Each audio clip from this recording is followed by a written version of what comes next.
오늘 저희에게 주시는 말씀은 사도행전 14장 1절에서 7절까지 말씀입니다. 일전에 제가 깊이 생각해 보게 된 한 영상이 있었습니다.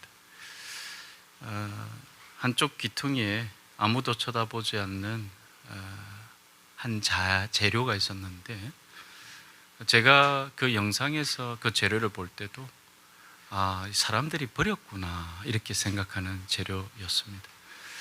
그런데 그 한 사람은 그 버려진 재료를 가지고 제가 보지 못했던 것을 만들었습니다. 그 사람의 손의 과정에서 버려진 재료는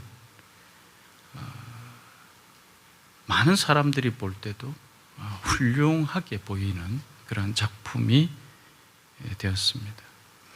그 영상을 보면서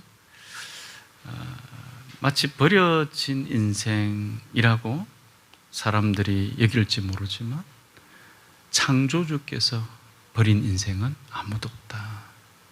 창조주께서 그 인생을 빚으신다 라는 사실을 다시 한 번 더 깊이 생각해 보았습니다. 그러므로 우리 중에 그 누구도 비천한 사람이라고 경멸받을 사람은 없습니다.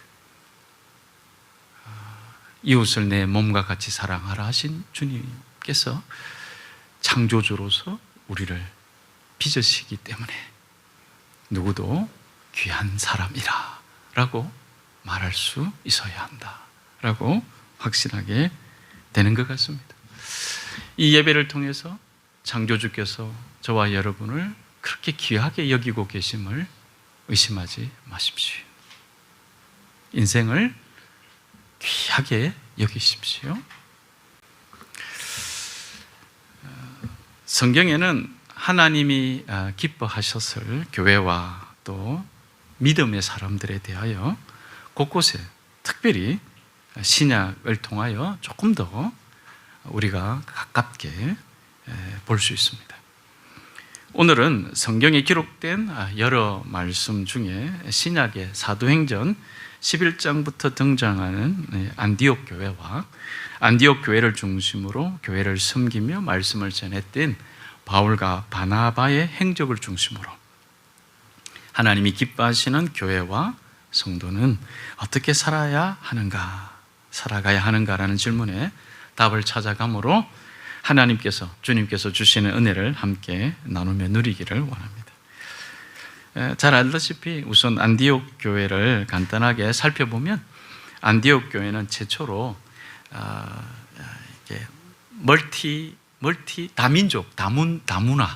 다민족 다문화 교회였다, 이렇게 이해하셔도 좋을 것 같습니다. 무슨 얘기냐면, 유대인과 이방인이 함께 모여서 예배드렸던 최초의 교회다, 이렇게 이해하시면 좋을 것 같습니다. 이게 다문화 다민족 교회의 최초다, 이렇게 생각할 수도 있을 것 같습니다.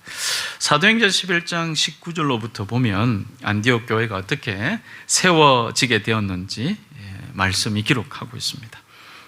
우리가 잘 알던 것처럼 스데반이 예루살렘에서 유대인들과 종교 지도자들, 물론 이 몇몇 사람들에게 한 것은 아니겠죠. 그러나 그렇게 예루살렘에서 예수를 전하지 말라라고 했던 그 세력들을, 정치적이고 그리고 경제적인 그 모든 것들을 예루살렘에서 책임지고 있었던 사람들 앞에서 다시 이 얘기를 하죠. 예수가 부활하셨다, 예수가 주님이시다. 이 정언에 있어서 스데반은 구약에서 기록된 말씀들을 정언하면서 결국은 뭐라고 정언하냐면, 너희가 이 예수를 죽였다, 이렇게 이제 얘기를 하죠. 그 조상들로부터 약속되었던 이가 바로 예수시다. 그 얘기를 하지 말라고 하는 사람들 앞에서 그 얘기를 하죠. 그리고 이제 우리가 잘 알다시피 스데반이 이 얘기를 듣는 유대인과 종교 지도자들이 분노하고 있었을 때 최후 증언으로 이렇게 얘기합니다. 보라, 하늘 문이 열리고 예수가 하나님의 보좌 우편에 선 것을 내가 보았다, 내가 보고 있다, 이 얘기를 하니 이제 그 분노가 극에 달하게 되어지는 것 같았습니다. 그리고 결국은 스데반을 돌로 쳐 죽이죠. 최초의 순교자 이렇게 불려지는 사건이 일어나게 되어집니다. 우리가 잘 알다시피 이 일 이후에, 스데반의 이 일 이후에 예루살렘 교회는 흩어지게 됩니다. 그래서 사도들을 중심으로 몇 사람만 예루살렘 교회에 남고, 나머지 그 많은 사람들이 사마리아와 그 다음에 그 근방의 지방으로 떠나가게, 흩어지게 되어집니다. 라는 사실을 우리가 성경을 읽으면서 잘 알게 되어집니다. 사도행전 8장 2절과 3절은 이렇게 나오는데요. 경건한 사람들은 스데반을 장사하고 몹시 통곡하였지만 사울은 교회를 없애려고 날뛰었고 집집마다 찾아 들어가 남자 여자 가리지 않고 끌어내어 감옥에 넘겼다. 이렇게 큰 박해가 일어나게 됩니다. 스데반의 죽음으로 경건한 많은 사람들이 애통해하고 아쉬워했을 것 같아요. 그러나 한편으로는 이 일을 계기로 교회에 큰 박해를 시작하게 되고, 성경은 주도적인 일을 이 사울이라는 사람이 하고 있다라는 사실을 이렇게 기록하고 있습니다. 기록하고 있다는 거죠. 자, 그래서 이렇게 흩어진 많은 사람들이 뭐 했을까? 여러분, 얼마나 다급하게 피했을까요? 막 들이닥치고 막 곳곳에서 사람들이 잡혀가는 것을 보았을 거 아니겠습니까? 한급하게 아마 피했을 것 같기도 해요. 한급하게. 그러면 좀 이렇게 피해서, 여러분 혹시 잡혀가는 거 본 적이 있습니까? 경찰한테? 누가 옆에 경찰한테 누가 이렇게 잡혀가도 막 가슴이 철렁 안 할 수 있죠. 그런데 보통 하지 않습니까? 막 누가 경찰에 이렇게 사이렌 소리만 들려도 막 이렇게 가슴이 콩닥콩닥 하는 사람도 있고, 뭐 옆에 누가 잡혀가기만 해도 뭐. 그런데 여러분, 그 피해가 직접적으로 자기에게 오니까 한급하게 피해서 그 다음에 좀 피한 곳에 가서 조금 숨 돌리고 이렇게 조금 이렇게 상황을 관망하고 막 이렇게 할 것 같은데, 성경은 오히려 이렇게 피한 사람들이 가서도 그곳에서도 똑같이 했다는 거예요. 똑같이 복음을 전했다. 물론 다 그랬는지는 명확하진 않아요.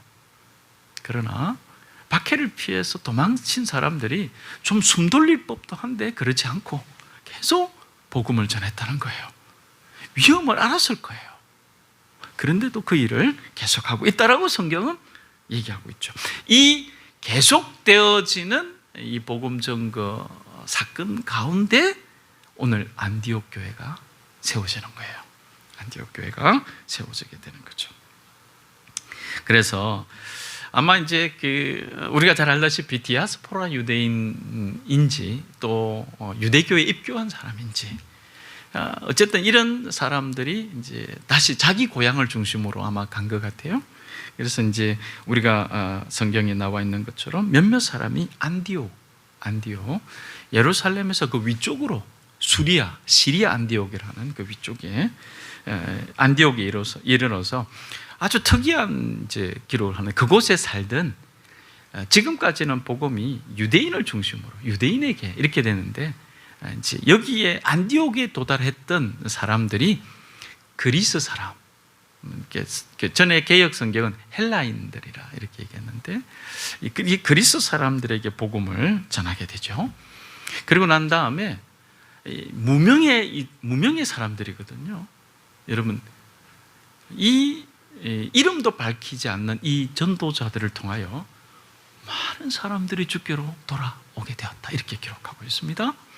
많은 사람들이. 놀라운 일이죠. 이름도 알려지지 않는 이 사람들로 인해서 이방인들이 많이 주께로 돌아왔다, 이렇게 기록하고 있죠.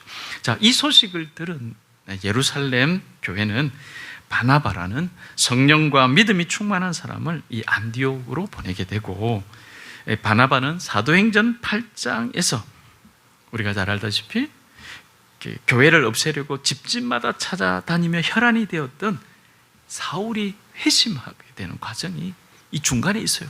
안디옥 교회가 세워지기 전에 있단 말이죠.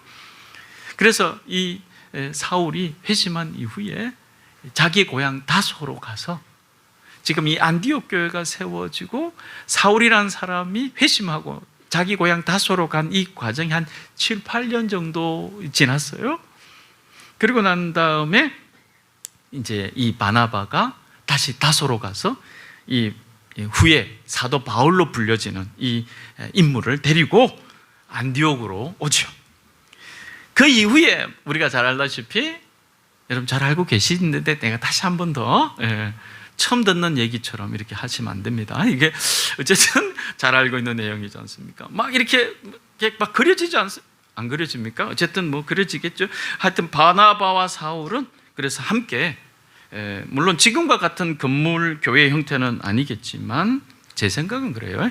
지금과 같은 이 교회 건물 형태는 아니겠지만 안디옥에서 교회 공동체 모임을 가지고 많은 사람들에게 말씀을 가르치며 교회 공동체를 세워가는 일에 제가 확신하기로는 헌신한 것 같아요. 헌신된 것 같아요.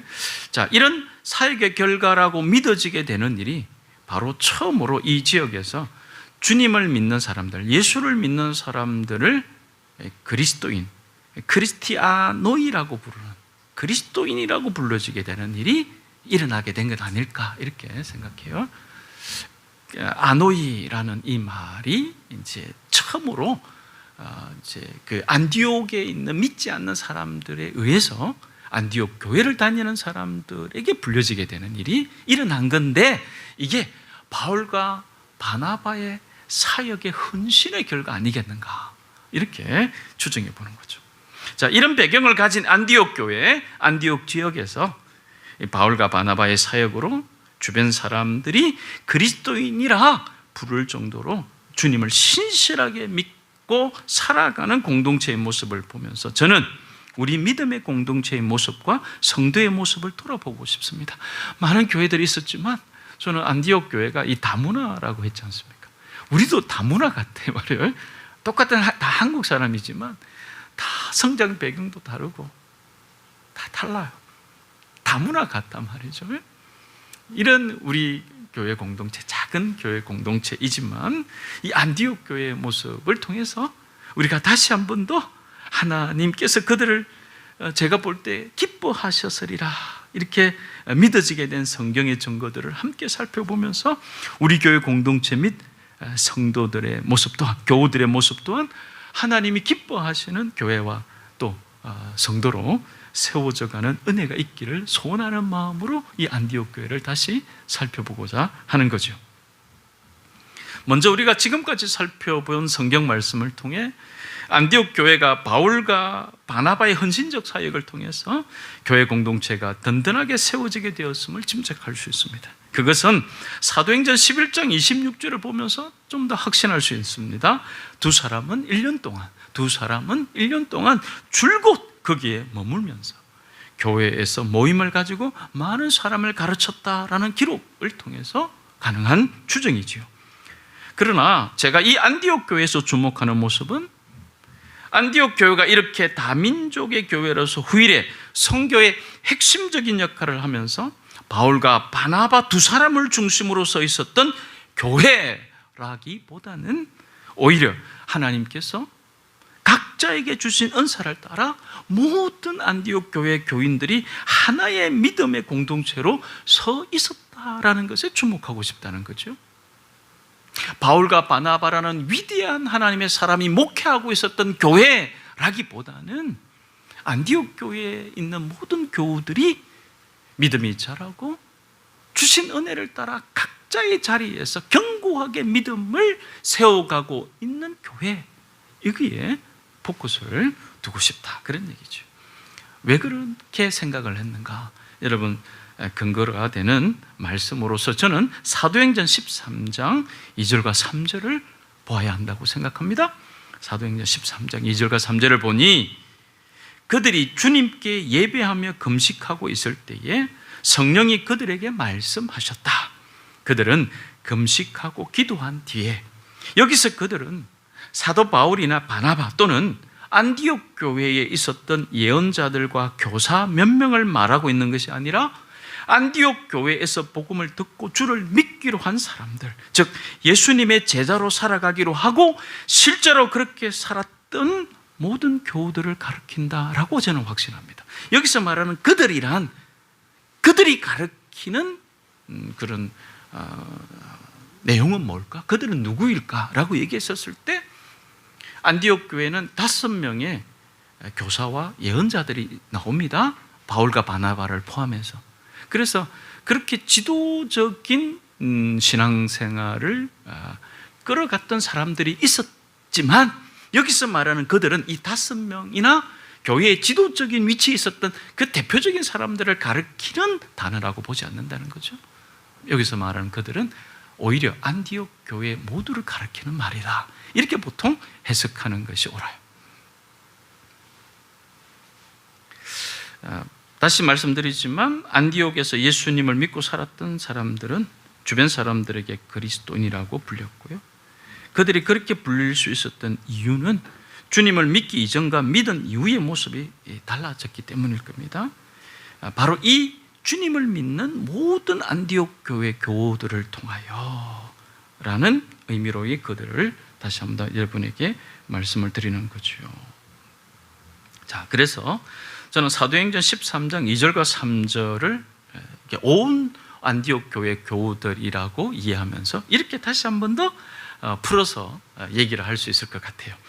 예수님을 본받아서 예수님을 닮아가고자 모여 말씀을 배우기를 힘썼던 그들은 주님께 예배하며 금식하고 있었다. 예수님을 닮아가고자 하여 모여 말씀 배우기를 힘썼던 온 안디옥 교회 그들은 그들에게 말씀하시는 성령의 말씀을 듣고 금식하고 기도했다. 그리고 그 말씀에 순종했다. 이런 믿음의 공동체의 모습을 통해 하나님이 기뻐하시는 교회는 어떻게 살아가는가의 모습을 저는 발견하게 되었습니다. 물론 여러분, 우리가 안디옥 교회 성도들처럼 금식해야 합니다. 성령의 음성을 듣고 금식하고 기도해야 합니다. 이런 말씀을 드리려고 하는 것은 아니지만, 하지만 지금까지 그들이 했던 모습을 통해 저는 안디옥 교회는 몇몇 사람들의 기도와 헌신, 수고, 이것도 정말 중요했지만 여기에 머물지 않은 교회 온 공동체가 각자의 부르심 안에서 한 마음으로 하나님께서 주신 일들을 모두 함께 감당하고 있었다라는 사실입니다. 물론 초기에는 우리가 알다시피 바울과 바나바의 기도와 헌신을 통하여 교회가 든든하게 세워져 가서리라. 그리고 그 교사와 선지자로 얘기했던 그 5명, 바울과 바나바를 뺀 3명, 이런 분들의 그 헌신들이 분명히 있었으리라, 이렇게 확신하게 됩니다. 그럼에도 불구하고 바울과 바나바, 안디옥 교회의 예언자와 교사들은 자신에게 주신 은혜를 따라 서로를 존중히 여기며 교회와 교우들을 섬기고, 온 성도들은 각자의 주신 은혜를 따라 깨어있어 하나님을 섬기고 있었기 때문에 그들 모두는 한 마음으로 같이 할 수 있었고, 그렇게 한 마음으로 같이 할 때 그곳에서 주님의 선하신 뜻을 함께 분별할 수 있는 일이 일어났었다라고 확신하게 되는 것입니다. 여러분, 지도자가 많으면 얼마나 시끄러울 수 있겠습니까? 한 사람의 지도력 앞에 강력하게 모이면 얼마나 일사불란하게 될 것 같습니까? 되지 않을 것 같습니까? 그런데 그렇지 않아요. 안디옥 교회는 그렇게 말하지 않아요. 바울과 바나바라는 아주 걸출한 주의 종들이 있었음에도 또 3명의 교사와 예언자들의 이름이 있고, 더불어 온 교우들이 함께 예배하고 기도하는데 바울과 바나바, 그리고 이 3명의 교사와 예언자들도 바로 이 그들이라는 단어 안에서 함께 금식하고 예배했다는 거예요. 금식하고 예배했다라는 거죠. 이것은 5명의 지도력이 서로 견제하고 갈등하고 충돌하는 문제가 아니라 한 마음을 품었다는 뜻이고, 이 한 마음이 온 교우들을 성령의 하나 되게 하심을 힘써 지키게 되어져서 함께 예배하고 금식하며 주님의 뜻 앞에 순종할 수 있었던 교회의 모습을 우리들에게 보여주고 있다라는 사실입니다.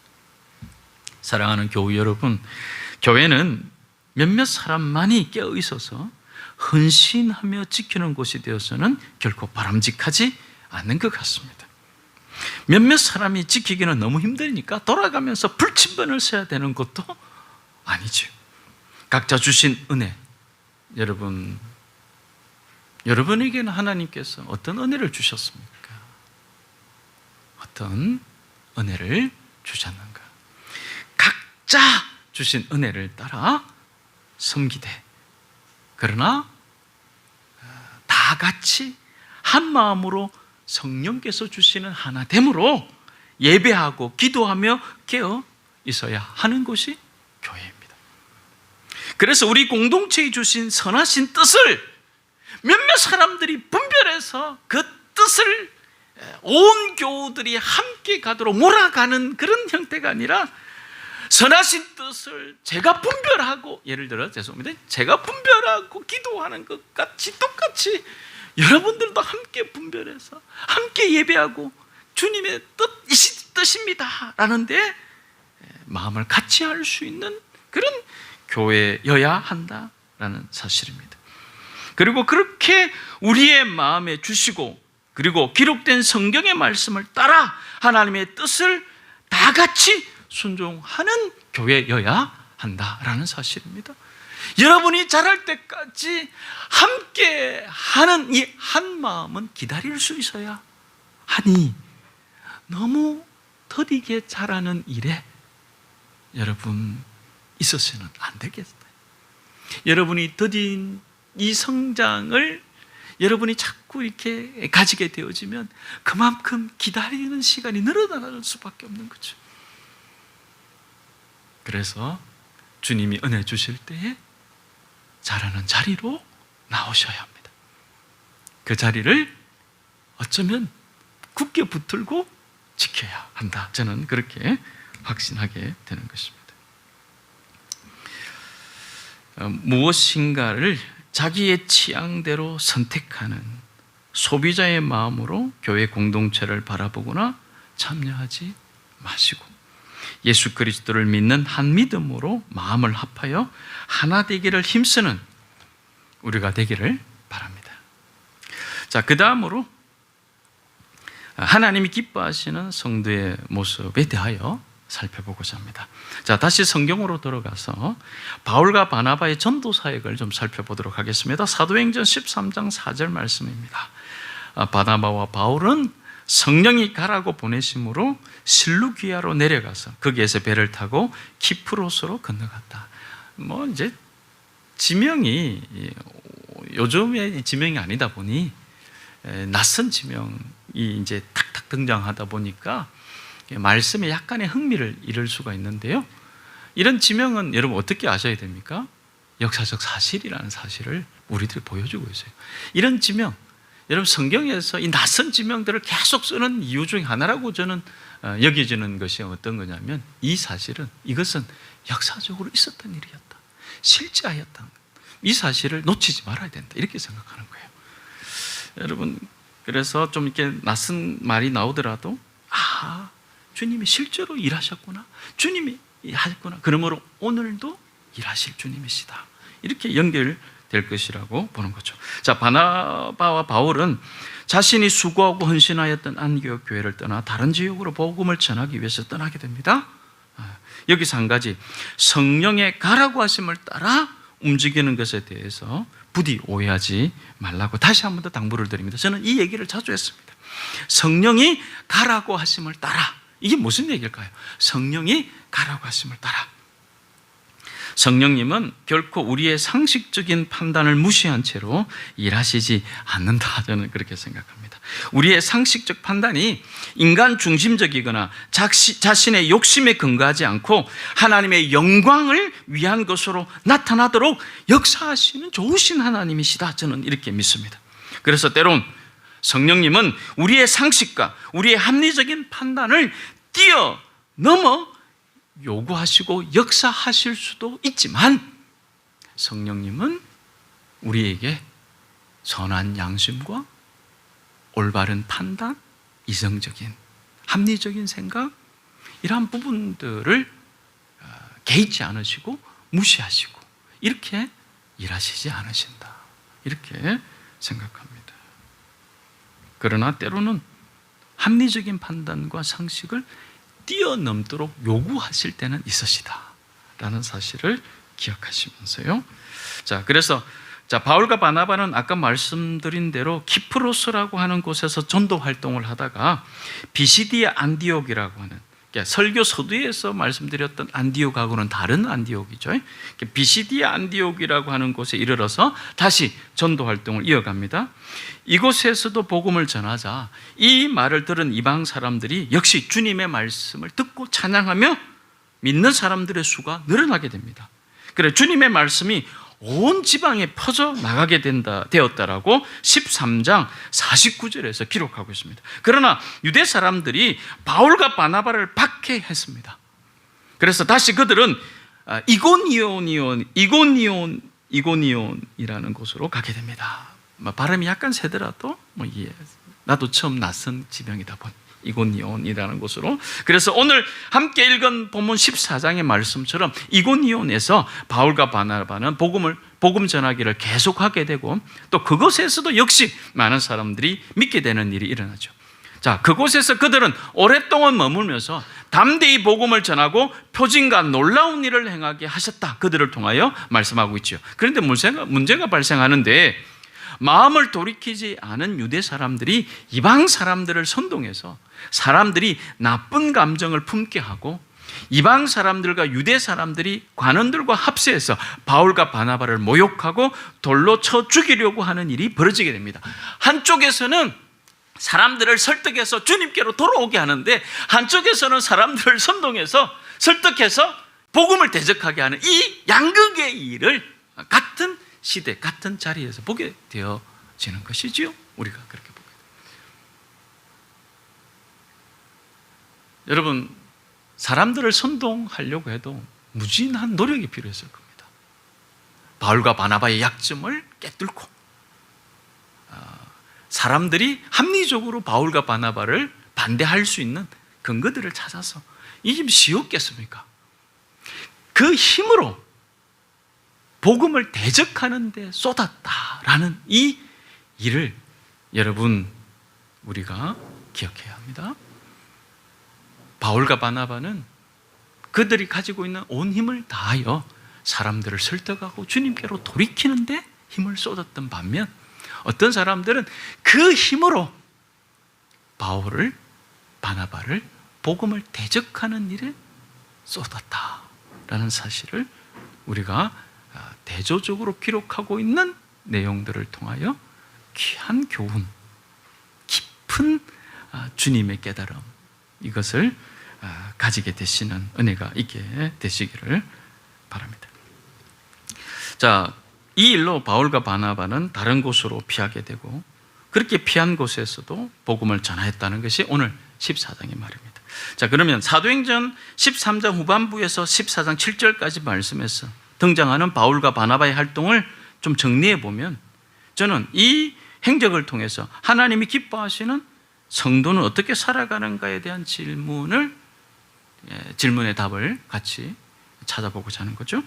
순간 이런 생각을 하신 분이 있을지도 모르겠는데, 설마 목사님께서 우리에게 이렇게 여기저기 돌아다니면서 복음을 전하라고 하시는 건가? 복음을 전하다가 핍박받으면 복이 있다는 말씀을 하시려는 것인가? 이런 두려운 마음이 혹시 드실 수 있는데, 그런 것은 전혀 아닙니다. 사도행전 14장에서 바울과 바나바가 이고니온이라는 도시에서 유대인의 해당에 들어가 복음을 전하게 되는 일로 그 도시 사람들은 두 편으로 나뉘어지게 되고, 한편은 바울과 바나바를, 다른 한편은 바나바와 바울을 악평하게 되는 이런 이제 양상이 벌어지게 되는 거죠. 자, 그런데 이런 비슷한 일은 여러분, 아까 말씀드린 것처럼 사도행전 13장에서도 동일하게 일어났었습니다. 그러니까 비시디아 안디옥에서 많은 사람들이 주께로 돌아왔지만 동시에 바울과 바나바를 박해하는 사람들도 있었다는 거죠. 14장의 일이 13장에서도 반복적으로 있었다는 거예요. 그러니까 그 일을 피해서 14장으로 왔다는 거죠. 자, 그럼에도 이 두 사람에게 나타나는 두 가지 모습을 우리는 오늘 성경을 말씀을 통해서 볼 수 있는데요. 사도행전 13장 52절의 말씀입니다. 제자들은 기쁨과 성령으로 가득 차 있었다. 여기서 제자들은 바울과 바나바와 및 그들과 함께 했던 제자들, 무리들이라고 보여지는데요.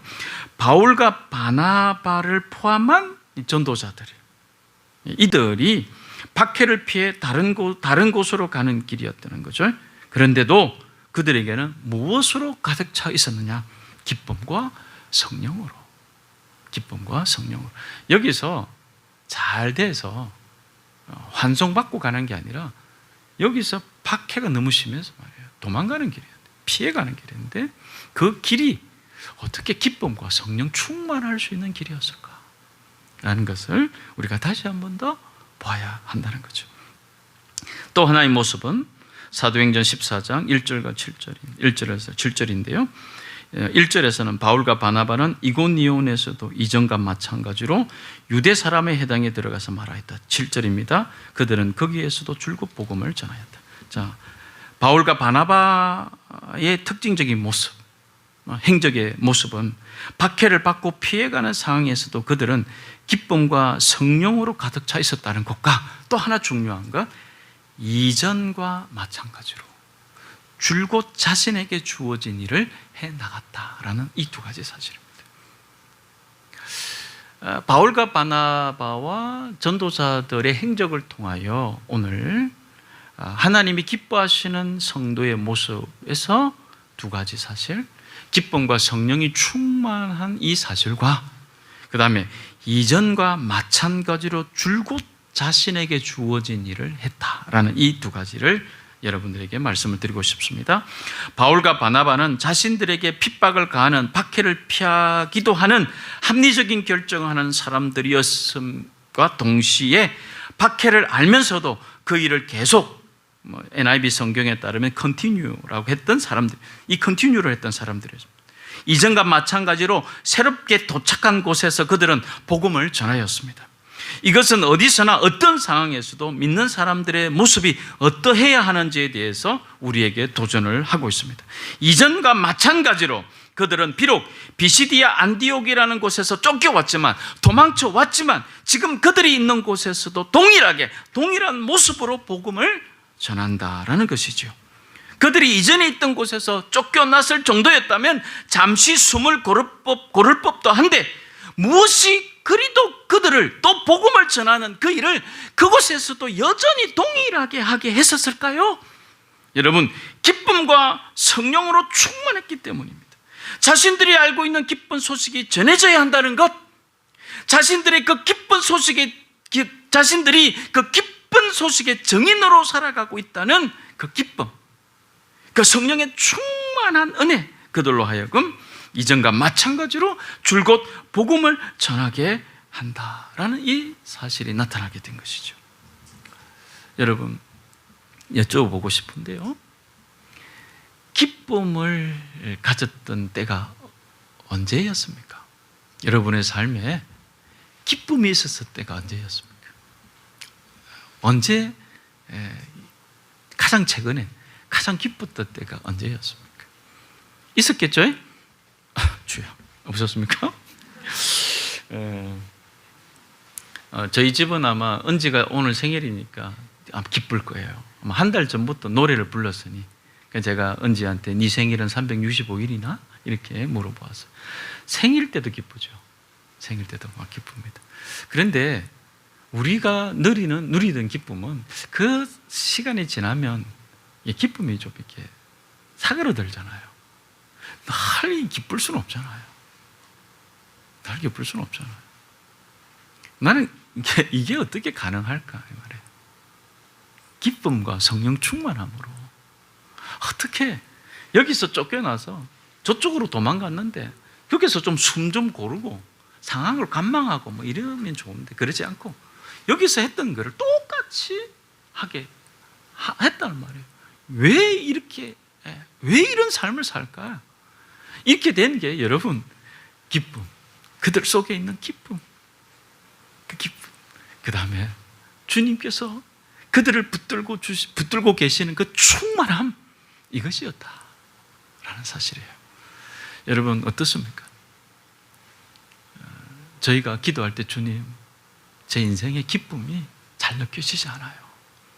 저를 좀 도와주세요. 라고 기도해보고 싶지 않으신가요? 주님, 성령 충만이 뭔지 알고 싶어요.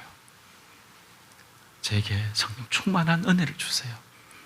기쁨과 성령 충만함으로 저도 삶을 살아가기를 원해요. 라고 기도하실 수 있는 이 시간이었으면 좋겠어요.